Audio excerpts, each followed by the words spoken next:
Dan untuk mendapatkan minuman itu, cintailah sunnah-sunnahnya. Ikhwati fillah, ma'asyiral hadirin wal hadirat, rahimani Allahu wa iyyakum. Kembali pada maghrib ini kita akan melanjutkan kajian fikih nawazil atau fikih kontemporer. Kita masih berada pada slide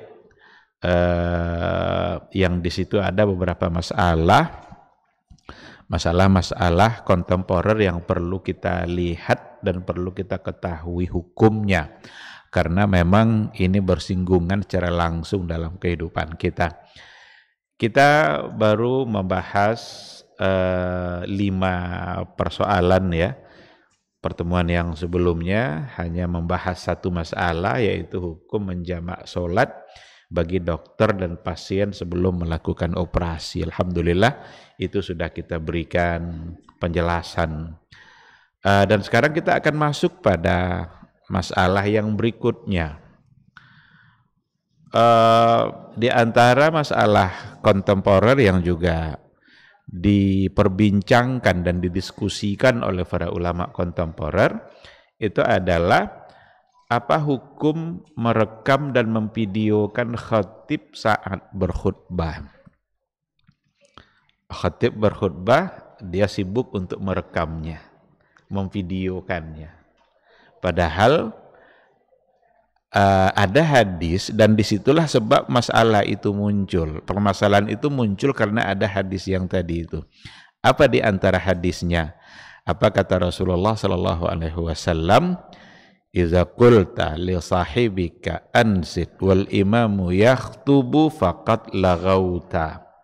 Apabila kamu berkata kepada kawan kamu ansit, diam. Kita suruh dia diam, padahal wal imamu yakhtubu, sedangkan khatib sedang berkhutbah.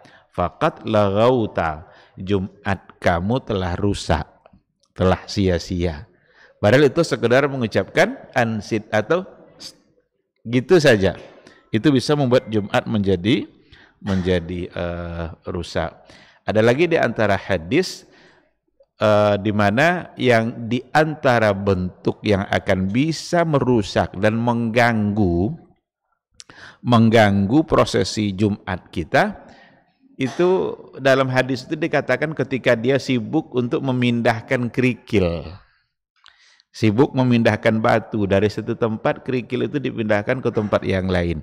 Itu saja kata Rasul, itu bisa merusak atau mengganggu konsentrasi dia pada saat khatib menyampaikan khutbahnya. Jadi dikarenakan oleh adanya hadis itu, maka muncullah masalah yang tadi itu. Tapi memang sebelum kita masuk kepada masalah baru ini, ada beberapa hal yang memang yang perlu untuk kita pahami dari hadis yang tadi itu.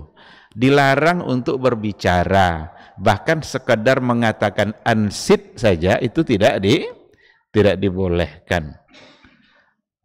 Tetapi berdasarkan kepada penjelasan para ulama, larangan berbicara di situ adalah antara sesama jamaah atau antara sesama makmum.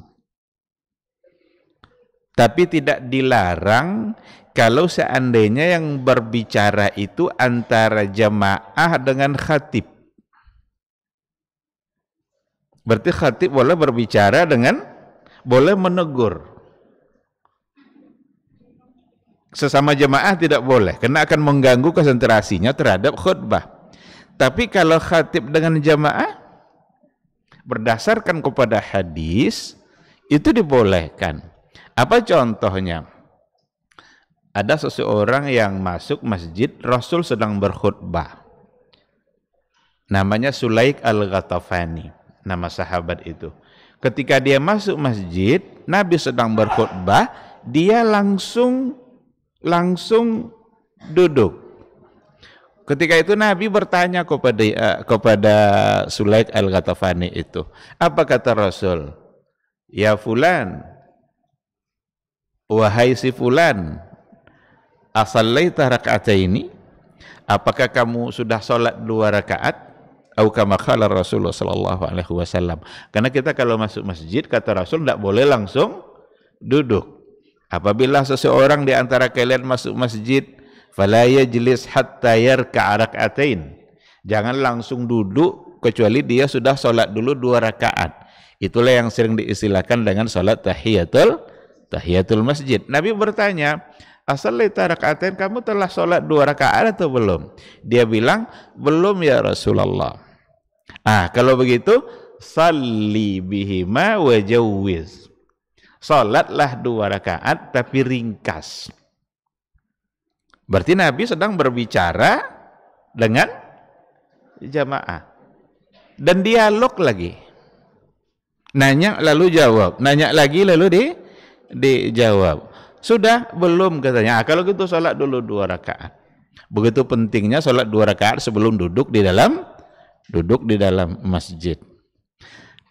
Ada lagi kisah yang lain, ketika Nabi sedang berkhutbah di hari Jumat, itu ada di antara sahabat yang berbicara kepada Rasul.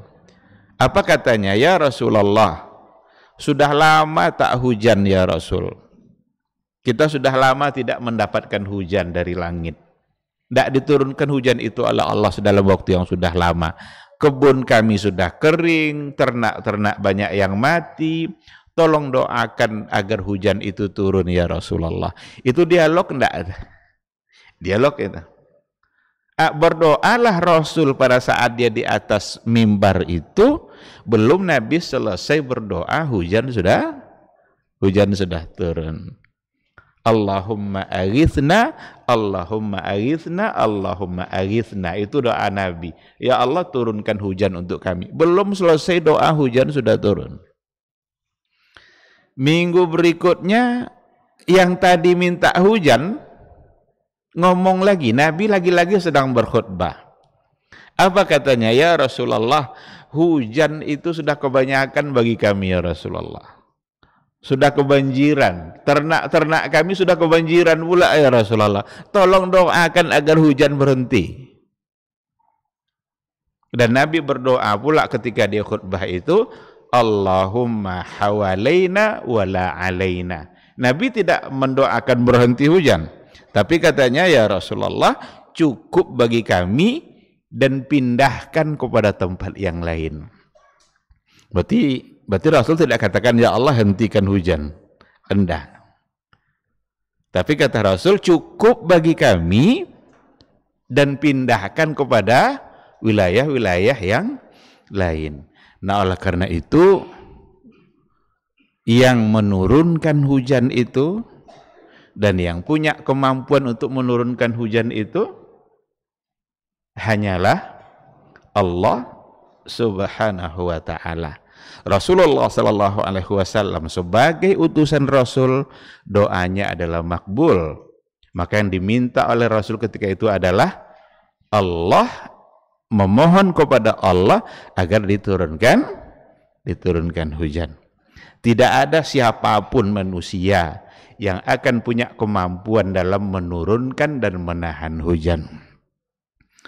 Kalau ada orang hari ini ngaku-ngaku bisa dia mengatur turunnya hujan itu, minta dia hujan tidak turun, rupanya hujan turun selebat-lebatnya. Karena itu nanti akan menjadi satu perbuatan syirik, karena sudah meminta kepada selain Allah Subhanahu wa ta'ala. Nah, intinya dari 2 contoh tadi, bahwa Nabi berdialog dengan jamaah, dengan makmum, padahal dia sedang berkhutbah. Oleh karena itu, kata para ulama, yang dilarang tadi itu adalah kalau sesama makmum, sesama jemaah, ngobrol dia berdua. Karena saat zaman kita sekarang ini, banyak sekali hal-hal yang sederhana yang sudah tidak dipahami. Padahal masalahnya sangat sederhana, tapi tidak dipahami. Apa memang tidak pernah mendapatkan penjelasan atau tidak mau mengamalkannya? Apa contohnya? Khatib sudah mulai berbicara, dia masih saja buka-buka HP-nya. Pernah tidak kita melihat itu? Banyak sekali. Khatib sudah mulai, tapi dia masih aja sibuk dengan entah membaca WA, entah membaca Facebook, entah apa yang dia lihat.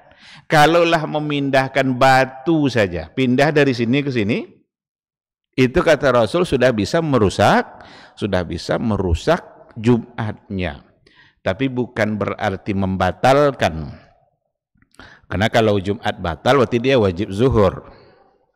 Kalau Jumat sudah batal. Tetapi rusak itu lagha itu ya bisa pahalanya mungkin yang sudah terkikis. Bisa saja satu ibadah itu tetap dihukumkan sah, tapi pahalanya kosong. Tentu akan sia-sia amalan kita kalau pahalanya kosong, walaupun bukan dan tidak masuk ke dalam hal yang membatalkan. Tapi ketika dikatakan oleh Rasul faqat laghauta, maka Jumat kamu telah lagha atau telah rusak. Ada satu hal yang barangkali juga perlu kita pahami bersama. Tapi ini saya tidak mengatakan hukum langsung salah ya.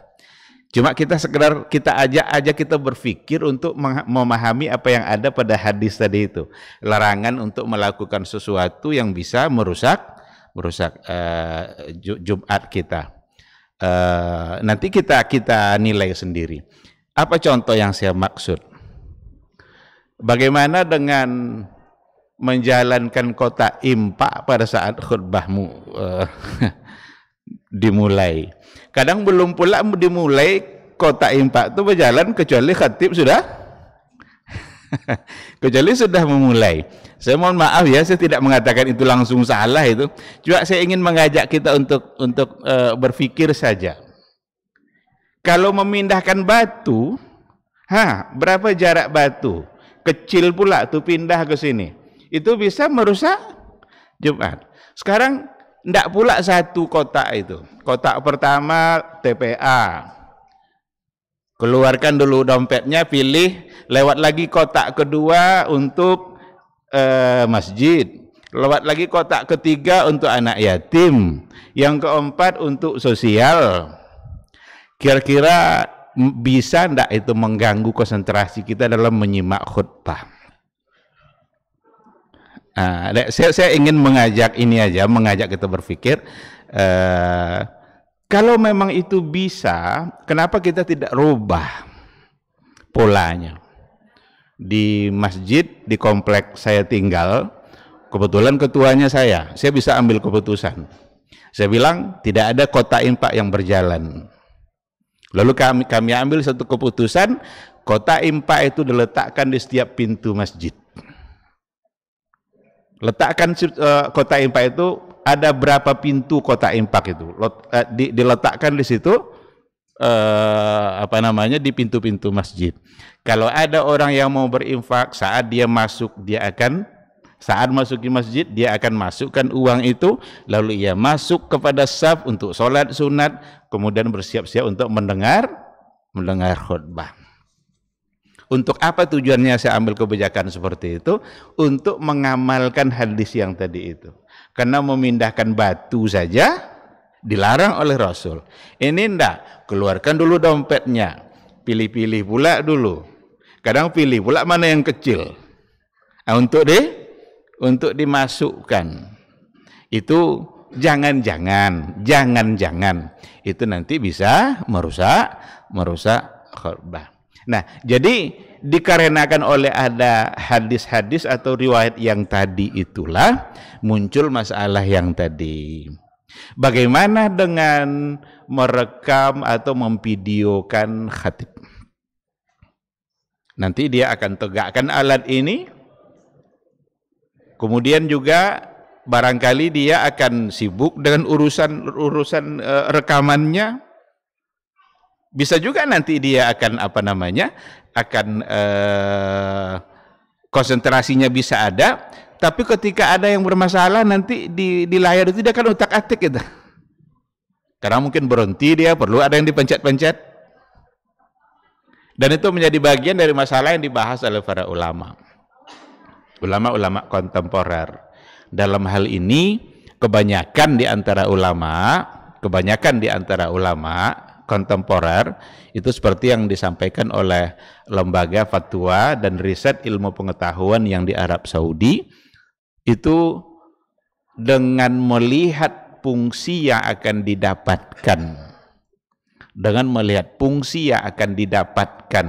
dari rekaman-rekaman itu, maka tidak terlarang, tidak masuk ke dalam sesuatu yang dilarang yang membuat khutbah menjadi lagha. Tapi dengan catatan yang merekam tidak sibuk ngobrol dengan yang sesama merekam.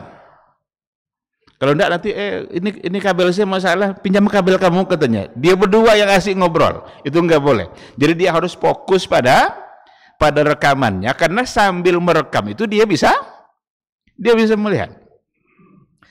Dan kalau seandainya itu disiarkan secara langsung, ibu-ibu yang ada di rumah yang dia tidak ikut khutbah, dia tidak ikut sholat Jumat, dia pun kembali bisa ikut mendengarkan apa yang disampaikan oleh, ada enggak maslahatnya di situ. Atau barangkali nanti hasil rekaman itu bisa disebarkan.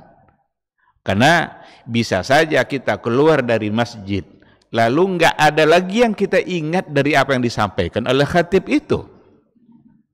Karena daya ingat kita yang barangkali tidak kuat. Sampai di rumah enggak ada lagi masalah-masalah yang ditayang tadi disampaikan yang masih ingat. Tapi ketika ada rekaman dan itu kita bisa kembali kepada rekaman itu. Ingat kita satu masalah, oh ini minggu kemarin dibahas ini sama khatib Jumat. Dicoba ulang, didengarkan ulang rekaman itu. Maka dengan melihat maslahat yang ada dengan rekaman-rekaman seperti itu, maka para ulama kontemporer kebanyakannya membolehkan untuk melakukan itu, tapi dengan catatan dia hanya fokus untuk rekaman itu, dan tidak boleh dia pula yang sesama merekam sibuk dengan urusan rekaman dia. Berarti dia hanya fokus dengan itu. Itu nanti bisa dianalogikan berbagai hal. Boleh enggak kita mencatat? Jadi sambil dengar khatib sambil kita mencatat. Umpamanya khatib berbicara, dalam masalah ini ada dua pendapat para ulama. Sekarang kita bawa catatan kita tulis. Masalah ini dua pendapat. Sambil kita dengar. Merusak khutbah tidak kira-kira? Justru akan semakin membuat dia menjadi fokus. Karena dia sedang memperhatikan betul apa yang disampaikan oleh khatib. Apalagi nanti dalilnya ini dicatat pula sama dia dalilnya. Ini analogi masalah. Oleh karena itu, pelarangan yang datang dari Nabi untuk melakukan sesuatu yang bisa mengganggu konsentrasi kita. Nah, ini untuk masalah masalah boleh atau tidak merekam dan memvideokan khatib. Dan trennya zaman sekarang memang rata-rata di masjid-masjid, apalagi masjid-masjid besar, itu khutbah sudah didokumentasikan. Ya kalau masjid-masjid kecil atau masjid-masjid yang biasa barangkali mungkin belum sampai pikirannya ke sana. Tapi masjid-masjid sekarang ini karena media sosial ini memang berpengaruh dalam persoalan dakwah. Media sosial ini kalau dimanfaatkan untuk yang baik, banyak sekali positifnya. Berapa banyak kita bisa mendapatkan ilmu dan mendengarkan pencerahan-pencerahan agama atau tausiah melalui media sosial. Barangkali ada di antara jamaah kita yang hadir terus dalam kajian maghrib, kajian zuhur di Nurul Yakin umpamanya. Tapi sekali itu dia ada urusan tidak bisa hadir. Tapi dia tetap bisa mendapatkan ilmu yang ketika dia tidak hadir itu. Oleh karena itu, metode dakwah itu kan sangat berkembang. Media-media yang ada itu sudah sangat berkembang. Dan kalau seandainya kita gunakan untuk hal-hal yang baik, maka kita akan mendapatkan banyak sekali hal-hal positif. Tapi kalau digunakan untuk hal-hal yang negatif, hal-hal yang salah, berapa banyak juga penyimpangan-penyimpangan yang terjadi dikarenakan oleh media sosial. Ada penipuan-penipuan macam-macam yang terjadi di media sosial. Nah, oleh karena itu menggunakannya untuk merekam dan memvideokan, dan dengan catatan dia fokus untuk memvideokan itu, maka kebanyakan ulama kontemporer mengatakan itu tidak masalah, bahkan ada kemaslahatan yang luar biasa. Itu masalah pertama. Yang kedua, masih berhubungan sama khatib. Apa masalahnya? Hukum menerjemahkan khatib saat khutbah.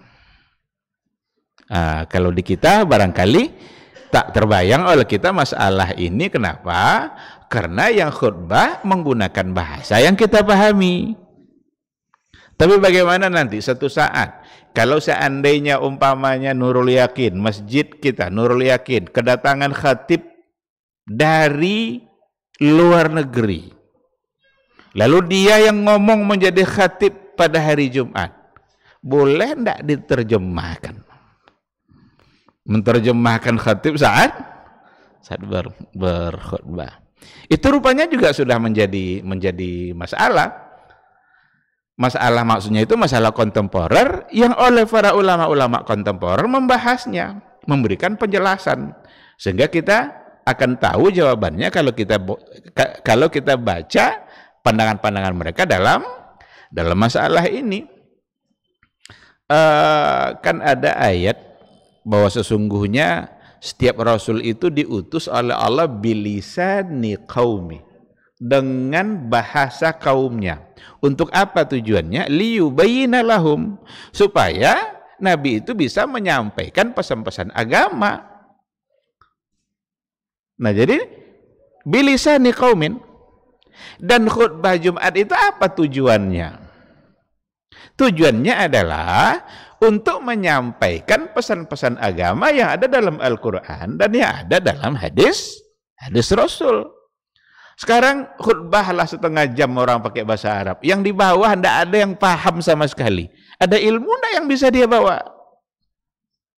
Tidak ada. Dia hanya sekedar menyelesaikan prosesi Jumatnya saja, ada khutbah lalu ada sholat, tapi apa pesan agama yang bisa dia dapatkan? Kalau dia tidak ada yang mengerti, tidak ada, berarti tidak sampai tujuannya. Nah, oleh karena itu, kalau seandainya memang tujuannya untuk memberikan pesan agama, dan pesan agama itu hanya dipahami nanti melalui terjemahan tadi. Kalau memang itu yang bisa mendatangkan manfaatnya, berarti terjemah itu sebagai wasilah untuk memberikan kebaikan. Oleh karena itu, sesuatu wasilah yang akan mendatangkan, yang menggiring kita kepada satu kebaikan, maka wasilah itu menjadi dibolehkan. Sebagaimana kalau seandainya ada wasilah yang menggiring kita kepada perbuatan dosa, maka wasilah itu akan menjadi haram. Jadi dalam kaidahnya dikatakan ma yufdi ila haramin fahuwa haram. Sesuatu yang menggiring kepada hal yang terlarang, maka hukumnya haram. Tapi kebalikannya berlaku, ma yufdi ila halalin fahuwa halal. Sesuatu yang menggiring kepada hal-hal yang halal dan baik, maka hukumnya juga menjadi boleh dan dihalalkan. Itulah sebabnya di Masjidil Haram, kalau kita sekarang sholat Jumat di Masjidil Haram, itu kan akan ada namanya terjemah fauriyah. Terjemah fauriyah itu terjemah spontan. Jadi khatib bicara, apa yang dibicarakan oleh khatib itu diterjemahkan secara langsung ke dalam berbagai bahasa. Jadi disediakan itu headset ya, yang untuk di telinga itu. Kalau kita pasangkan ke telinga kita, maka kita akan dengar terjemah tadi itu. Orang Filipina umpamanya akan ada yang menerjemahkannya dalam bahasa Filipina. Orang Amerika akan ada yang menerjemahkannya ke dalam bahasa Inggris. Sudah ada terjemah ke dalam berbagai bahasa. Jadi kalau ingin mengerti, minta saja alat itu. Minta alat untuk mendengarkan. Jadi saat Syekh Sudais umpamanya, saat dia berkhutbah, apa yang disampaikannya langsung diterjemahkan secara spontan oleh mutarjimnya. Apakah itu mengganggu khutbah di Jumat dia? Karena tadi dikatakan nggak boleh sibuk, nggak boleh memindahkan batu, nggak boleh ngomong. Dia bukan ngomong sama siapa-siapa. Dia bukan menyibukkan waktunya dan berbicara dengan orang yang di sampingnya. Justru dengan mendengarkan lalu menterjemah, itu akan lebih fokus ketimbang sekedar mendengar tapi tidak tujuan menterjemah. Tidak mungkinlah dia akan menterjemah lalu asal-asal aja dia mendengarnya. Dia akan lebih fokus lagi karena dia punya amanah untuk menyampaikan kembali apa yang sedang disampaikan oleh seorang khatib. Nah, sehingga mayoritas ulama juga mengatakan untuk diterjemahkan ke dalam bahasa yang sesuai dengan bahasa jamaahnya, bahasa makmum, maka itu tidak dianggap sebagai satu kesalahan atau tidak merusak khutbahnya, dan itu artinya berarti dibolehkan. Hal ini juga juga membantah satu keyakinan pada sebahagian. Ada sebagian orang yang mengatakan atau sebagian pendapat kelompok yang mengatakan bahwa khutbah itu harus berbahasa Arab. Dia mengatakan seperti itu. Apa alasannya kok khutbah harus berbahasa Arab? Karena khutbah itu, ini alasan mereka ini, karena khutbah itu adalah sebagai ganti dari 2 rakaat zuhur. Kan zuhur kan 4. Sekarang kalau kita Jumat kan tinggal 2 rakaat. Tapi sebelumnya ada khutbah. Maka bagi kelompok tadi itu, khutbah itu merupakan ganti dari 2 rakaat zuhur. Kalau memang sebagai ganti dari 2 rakaat zuhur, dan sholat tidak boleh selain daripada bahasa Arab. Sholat tidak boleh selain dalam bahasa Arab. Imam Syafi'i bilang tidak sah sholatnya kalau dia pakai bahasa selain bahasa Arab. Nah, akan tetapi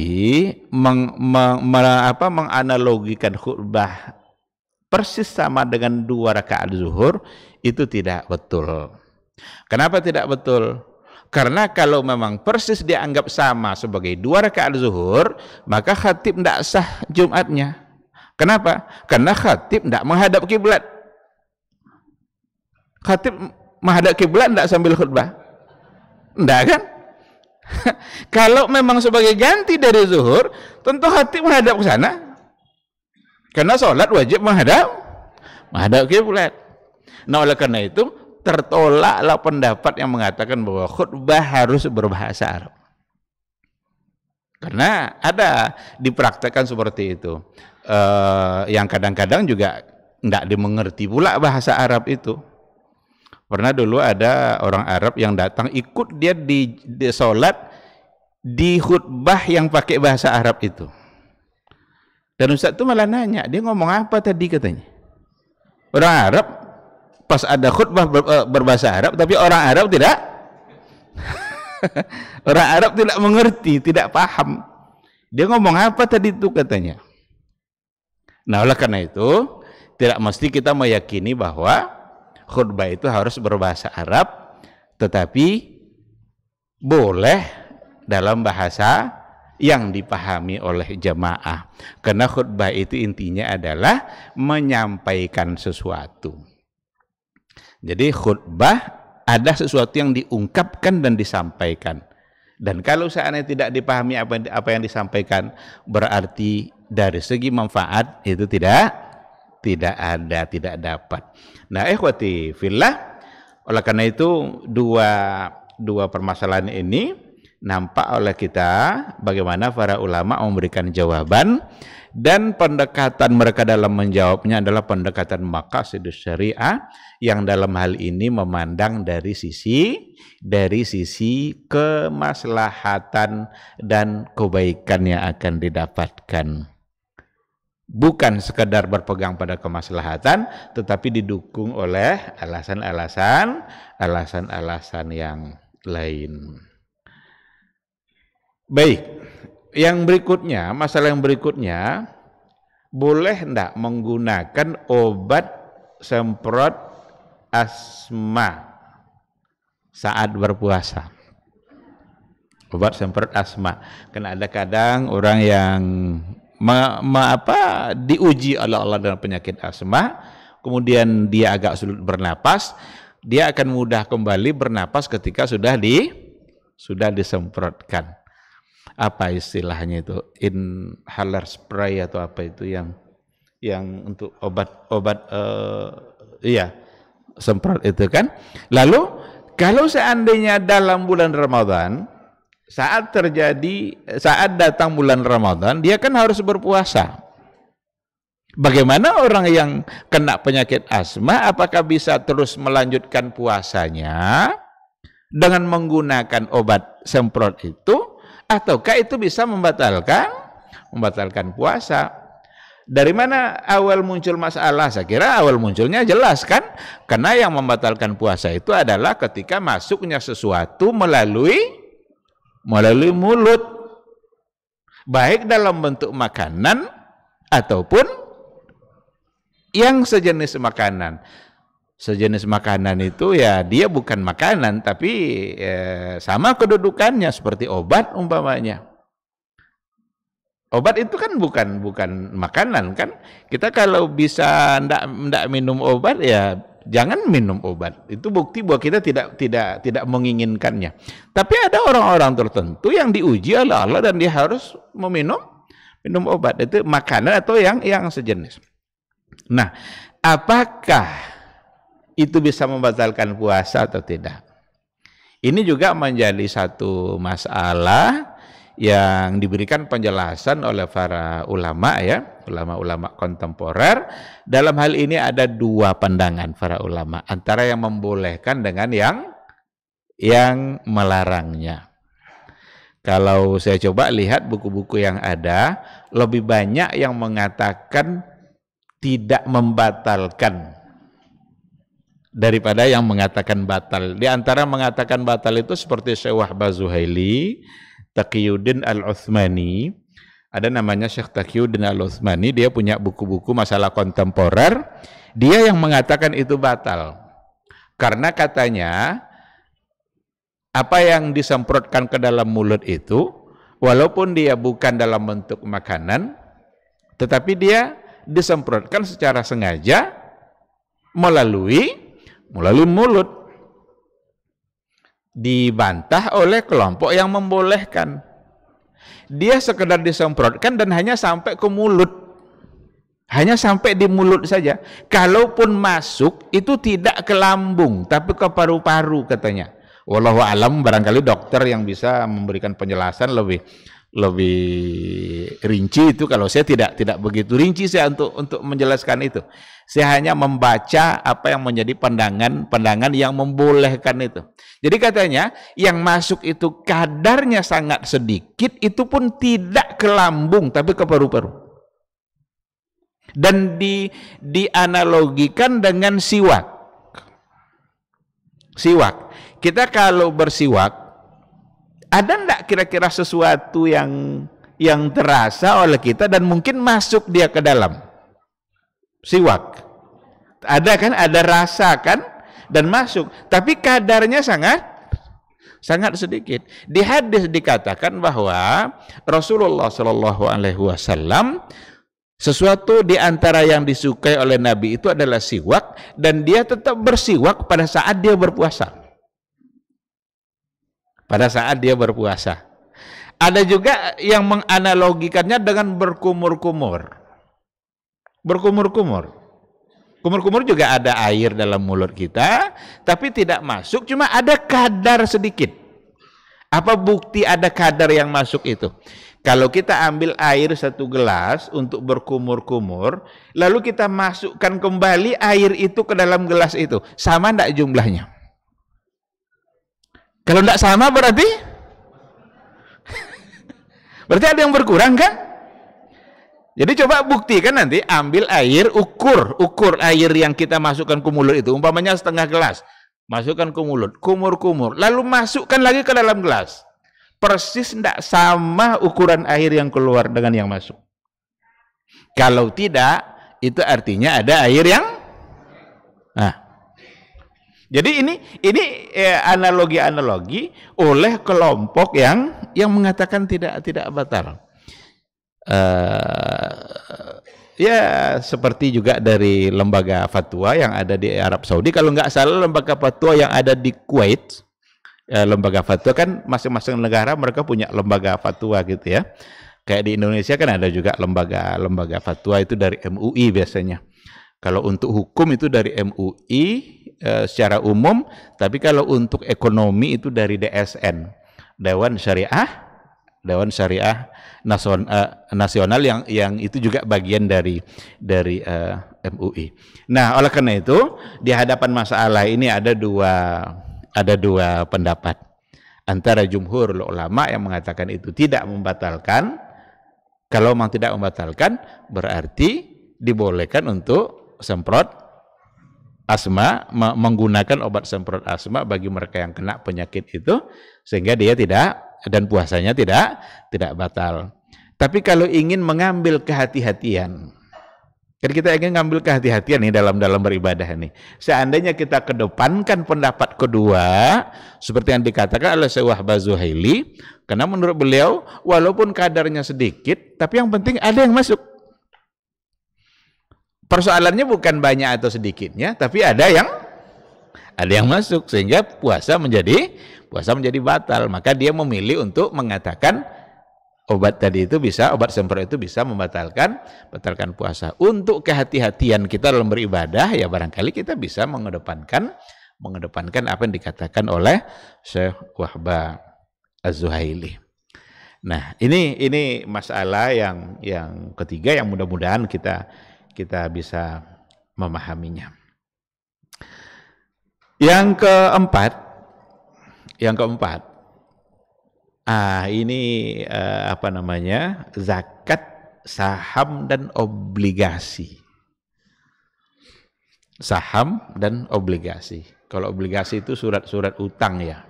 Dia beda sama saham. Kalau pemilik obligasi dia tidak memiliki perusahaan itu kan, dia tidak menanggung risiko apapun yang dihadapi oleh perusahaan.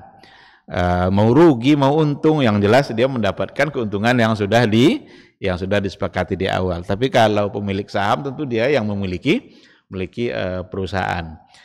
Dan ini sangat berkembang. Ada orang punya saham sampai miliaran dalam sebuah usaha. Nanti dia akan mendapatkan keuntungan dari investasi tadi itu, dia akan mendapatkan keuntungan. Sekarang pertanyaannya, apakah itu harus dizakatkan dan bagaimana cara untuk mengeluarkan zakat saham dan zakat obligasi itu? Ini sudah sangat banyak sekali, dan barangkali kita juga sudah pernah mendengarkan penjelasan dalam masalah ini, karena ini masalah tidak terlalu baru, sudah cukup lama, tapi perlu kita ulang-ulang dan kita coba untuk ingat kembali.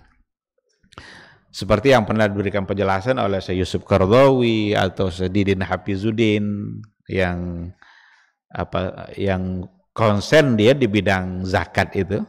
Yang kalau di Indonesia dia cukup pantas untuk menjadi rujukan dalam persoalan zakat. Diberikan penjelasan memang agak rinci, tapi waktu kita sudah habis. Saya ingin berikan sekilas saja. Saham itu nanti akan ada dua kemungkinan. Ada saham yang digunakan untuk sesuatu yang bersifat perdagangan, tapi ada saham yang nanti bukan untuk perdagangan, tapi sifatnya untuk industri, bangun hotel, bangun apa, itu berbeda. Kalau seandainya saham itu untuk perdagangan, berarti nanti dia kembalinya kepada zakat perdagangan, ekspor, impor, dan lain sebagainya. Ada modal bersama, lalu diperdagangkan, berarti itu zakat perdagangan. Tapi kalau seandainya bukan dalam bentuk perdagangan, ada 5 orang kumpul duit masing-masing 5 miliar, bangun satu hotel Islami umpamanya, kan mendatangkan hasil. Saham yang dibangunkan untuk hotel itu tidak ada zakatnya. Tetapi apa yang dihasilkan nanti Apa yang dihasilkan dari saham itu berarti menjadi uang.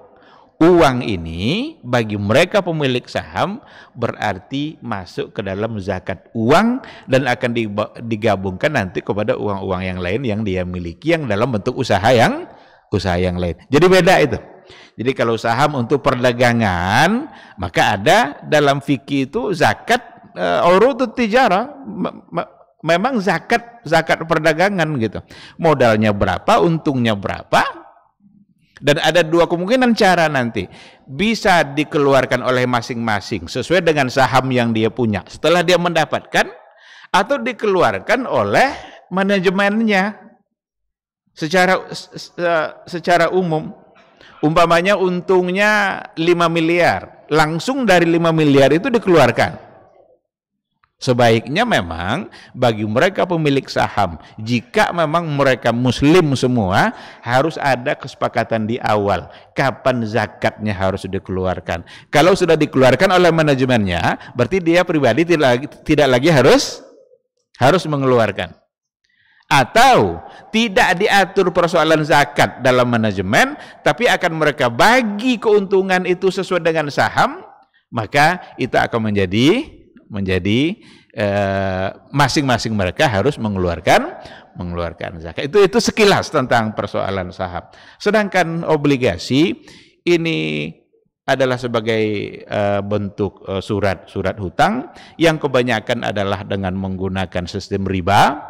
Maka banyak di antara ulama harta riba tidak masuk ke dalam persoalan zakat, karena zakat yang dikeluarkan adalah harta yang halal, harta yang suci.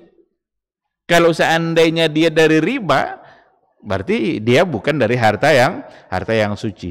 Tapi modal hutang yang dia berikan itu kan uang halal dia. Itu wajib dizakatkan. Tapi hasil riba tadi itu tidak.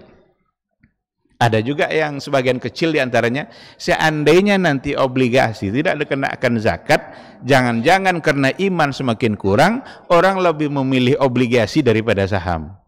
Karena tidak kena zakat. Sehingga menurut sebagian kecil, walaupun dari uang riba, tetap dikeluarkan zakatnya. Ini sekilas, mohon maaf karena waktu kita sudah habis. Ada empat masalah ya yang kita bahas pada malam hari ini. Mudah-mudahan menjadi ilmu bagi kita, dan semoga Allah Subhanahu wa taala selalu membuka hati kita untuk menambah ilmu dan memberikan semangat tetap untuk istiqamah di atas ilmu yang ada. Amin amin ya rabbal alamin. Terima kasih. Mohon maaf. Subhanakallahumma bihamdika asyhadu an la ilaha illa anta astaghfiruka wa atubu ilaik. Wassalamualaikum warahmatullahi wabarakatuh. Ketahuilah bahwa ketika kita mengikuti sebuah majelis ilmu, itu sesungguhnya Allah sedang memberikan kepada kita sekian banyak fadilah dan keutamaannya. Karena sungguh sangat mulia orang-orang yang berada di majelis ilmu. Orang-orang yang berada di majelis ilmu adalah orang-orang yang akan dimudahkan baginya jalan menuju surga Allah. Dalam hadis dikatakan oleh Rasulullah sallallahu alaihi wasallam, "Man salaka tariqan yaltamisu fihi ilman, sahalallahu lahu tariqan ilal jannah."